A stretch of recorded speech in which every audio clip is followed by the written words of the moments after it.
My name is Lisa Bloom. I'm an attorney here at the Bloom firm, and I'm here with two of my clients, Alexander Polinsky and Nicole Eggert. Alexander Polinsky will read you a statement. Nicole will read you a statement. I will read a statement, and then we will answer some questions. Alexander, whenever you're ready. I'm going to step a little bit closer.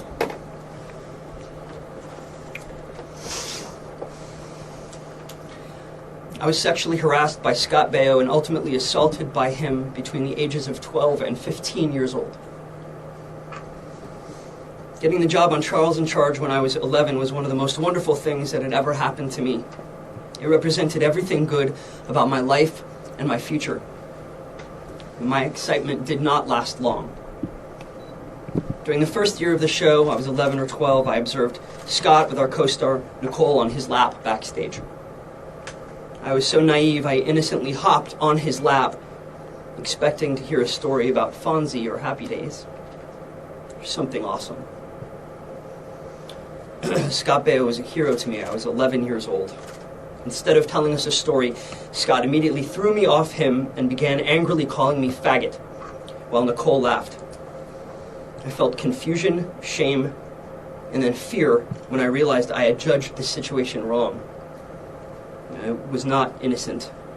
It was sexual in nature. I saw their relationship develop on the set in the coming months and years, and it was very distressing to me to see a man I looked up to behaving in this way with someone who was very close to my age.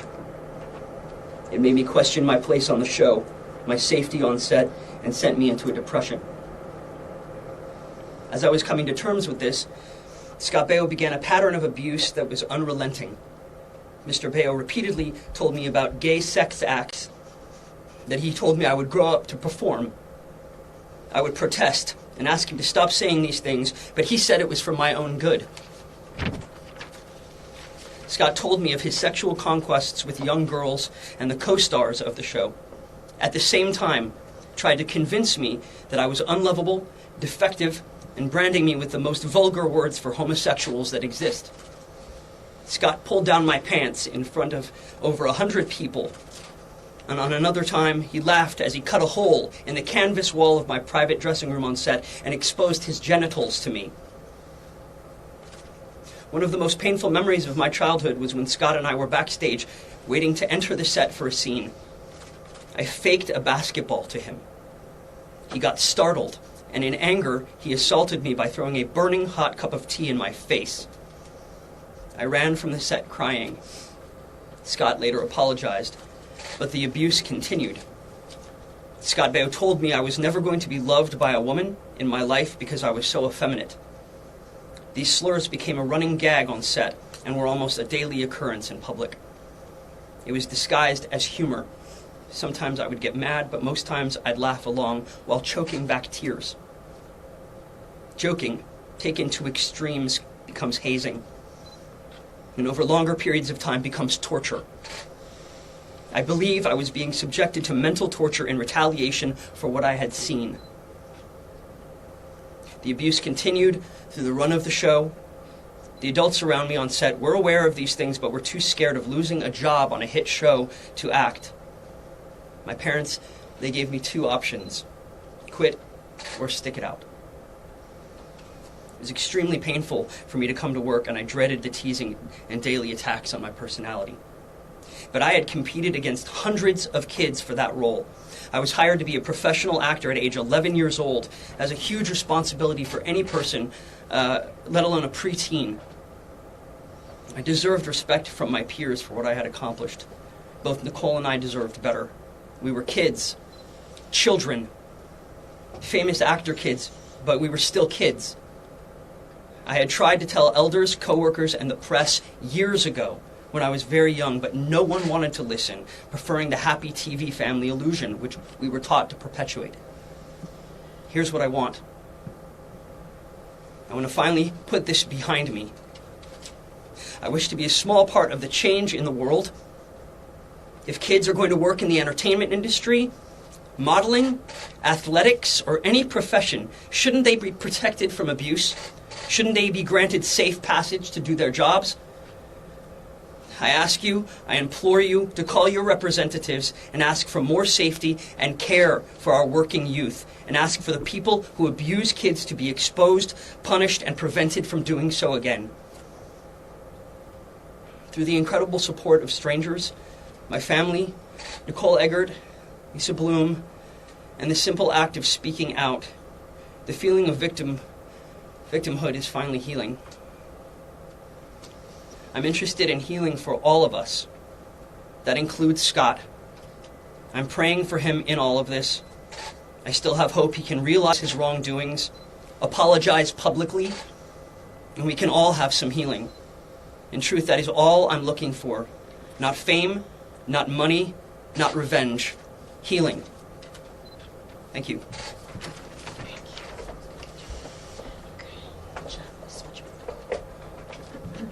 Hi.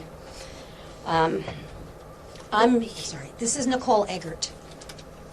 I'm here today to support my friend Alexander Polinsky and to talk about the abuse that I witnessed on set from Scott Baio onto Alex. After the incident where Alex walked in on me and Scott being intimate on his lap and he was thrown to the ground, this is when all the abuse began. As an adult, I carry huge guilt that I was part of this in any way. I feel horrible and guilty that I didn't stand up for him at the time, but I myself was a child. We were children.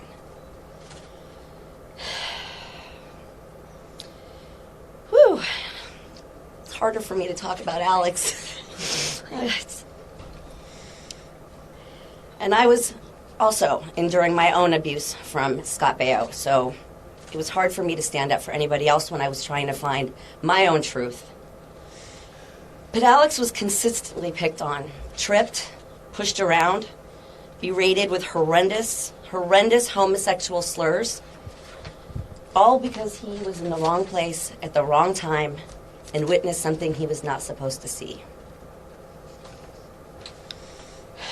Now, this type of abuse shouldn't happen to anyone. Anyone, especially kids and in the workplace, and by someone who is in a power position above you, which then makes you feel powerless. Our innocence was robbed of us. What was supposed to be the best time of our life was a living nightmare. And my mission now is to just reach out to anybody, helping Alex come forward, and anybody who is living in fear or holding this deep, dirty secret to come into the light and to begin the healing. It is never too late to come forward. It is never too late to start your healing process and take care of yourself. Thank you. Thank you, Nicole. Okay, now switch over. Okay, sorry, Alex, switch. Phew. I'm attorney Lisa Bloom, and I'm very proud to represent Alexander Polinsky as he steps forward to tell his story today of child abuse and sexual harassment by Scott Baio. Child abuse takes many forms. For little boys, that can often mean homophobic slurs. Child abuse hurts. It deforms. It teaches children that they are trash. That was the message that was conveyed to Alex. Today is about rejecting all of that, and it's about standing up against child abuse. Many people go their whole lives without speaking their truth. Telling your story is the first step toward healing, and that is what Alex is doing today, and I think modeling for all of us that we can do as well. And Alex is doing something else that is very profound. He is refusing to let Nicole stand alone as she endures the hate that she has received after coming out with her own story against Scott Baio recently. And that's why Alex joined Nicole and me when we spoke to Los Angeles detectives last week. What can you do in this groundbreaking era of victims speaking out? Be an Alex. If you have information that can help someone else who is going alone, please reach out.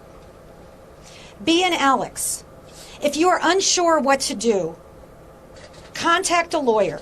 Find out your legal rights and consider telling your story too.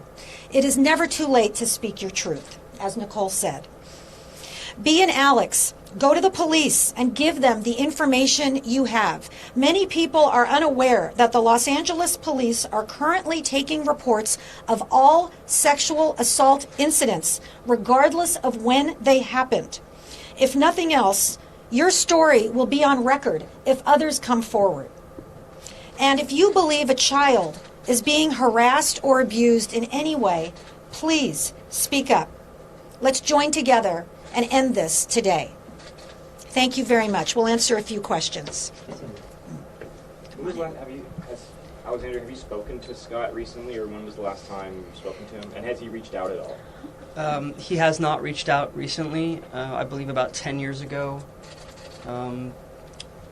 before a party that he invited me to, he called to apologize a little bit for very basic things that he had said, but I was not ready to have that conversation with him at that point than I am now. How do you know that's why he was calling? Because he said that.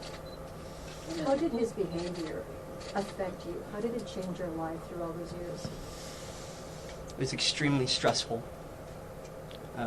I was a kid who was supposed to be really happy going to work on a TV show at a theme park, Universal Studios, and instead I dreaded getting up in the morning, and I would question myself as to if I could go on with this more. And it was just, I was a professional, and I didn't want to give up what I had worked so hard for, and I still don't regret that decision. Scott Baio is holding a news conference today. If you could face him, you and Nicole, and say whatever you want to him, what would you say to him, and what do both of you view as justice in this case? I want a public apology. He abused me in public in front of hundreds of people. I would like a public apology. Are you hoping Hold on one second. Hold on. That was also a question to Nicole. Well, I feel the same way. I think coming clean is the best way for him to start his healing process. I think the power of I'm sorry is tremendous. And sometimes people don't realize how much they've hurt someone. And just sometimes a simple apology can just make all the difference in the world. But Lisa, is there a possibility of criminal action? You went to the police to file a report. Is there a statute of limitations in this? There is a possibility of criminal action. There's a longer statute of limitations in California for acts of child sexual abuse against a minor under the age of 18, which both of them were at the time. Without getting you bogged down in the legalities of it, there are two different laws, one which allows prosecutors to bring charges within 1 year of the first police report. Nicole's first police report was February 6th, just last week, so there remains a possibility. There is an older law that would say the time limit has expired. So I'm going to leave that to the prosecutors to decide, but I'm very proud that Nicole and Alex did their part by coming forward and speaking to the police. Lisa, if charges were filed, what charges do you hope would be filed? Well, I think the appropriate charges based on Nicole's story would be child sexual abuse. That's what her allegations are. And have you heard from the police since you gave the statement? We have not. I assume that they are investigating. We had two detectives come in this very conference room and sat very respectfully, asked all of the appropriate questions, and Nicole and Alexander spoke to them separately, and we are fully cooperating in the investigation. Beyond their statements, is there anything in the way of physical evidence that would corroborate what their statements were against Scott Baio? I think that's tough since we're talking about incidents that happened in the 1980s. What about other cast members, witnesses, anybody coming forward? Yeah, that's an important question. We've had over a dozen people reach out to us. Some people have posted on social media what they have seen. Nicole and I have tweeted and retweeted some of those statements, so you can find them there. We gave the police a list of the approximately a dozen people who have reached out to us and say that they saw something. Many people say, for example, that they saw Scott behaving inappropriately toward Nicole on the set.